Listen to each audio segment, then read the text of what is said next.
2024 के लोकसभा चुनाव के दौरान बीजेपी में अन्य दलों के नेता शामिल हुए। वहीं अब पार्टी से छुटपुट मनमुटाव की खबरें भी सामने आने लगी हैं, जिस पर विपक्ष लगातार हमलावर है। एचएनएन ने इन्हीं तमाम मुद्दों को लेकर धर्मपुर विधानसभा क्षेत्र से विधायक विनोद चमोली से खास बातचीत की।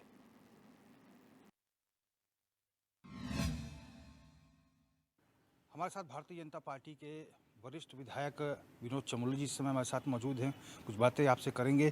चमोली जी, सुप्रीम कोर्ट ने एक फैसला सुनाया है याचिका पर, जिसमें उन्होंने कहा कि मतपत्रों से चुनाव कराना, बार बार ईवीएम पर संदेह करना लोगों के विश्वास को, चुनाव के विश्वास को कम करता है। फटकार लगाइए, क्या कहेंगे?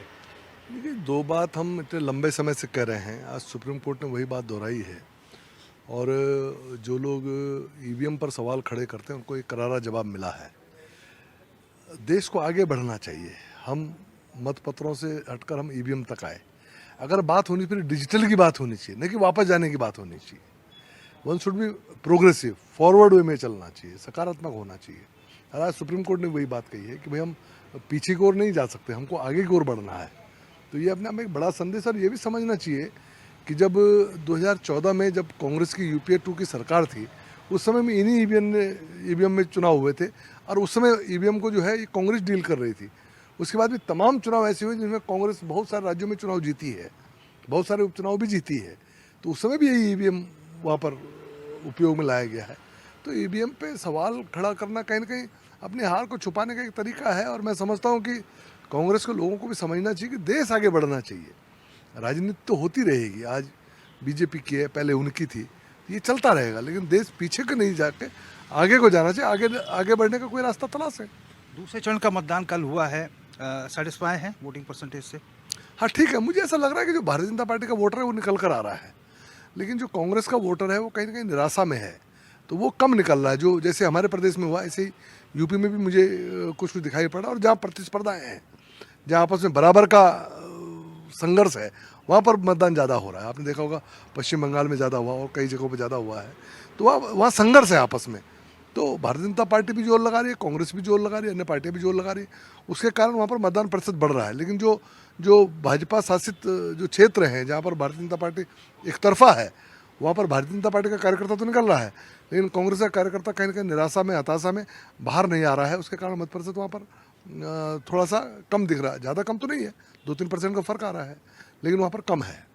पूर्व सीएम हरीश रावत लगातार कई मंचों से इस बात को कह रहे हैं कि पहले चाहे वो दिनेश धनी की किशोर उपाध्याय की चिट्ठी वाला मसला हो, टीजेडीसी वाला, दिलीप रावत का जो सोशल मीडिया पे पोस्ट का मसला हो, प्रमोद नैनवाल के ऑडियो का मसला हो, वो कह रहे हैं कि भारतीय जनता पार्टी का चरित्र ऐसा है और तीसरे चौथे चरण के मतदान के दौरान बीजेपी की पूरी कलाई खुद जाएगी।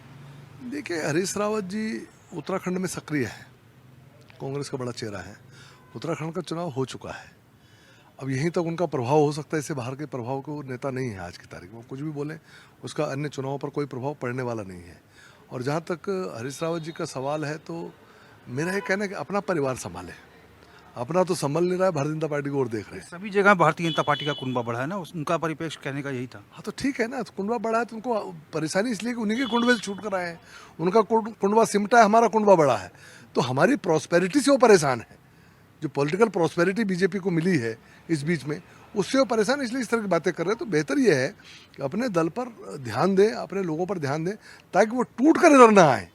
जो हमारे पास आएगा हम तो लेंगे, लेकिन वो टूट कर ना आए, इसके लिए काम करें। और सबके टूटने का सबसे बड़ा कारण ही हरीश रावत है।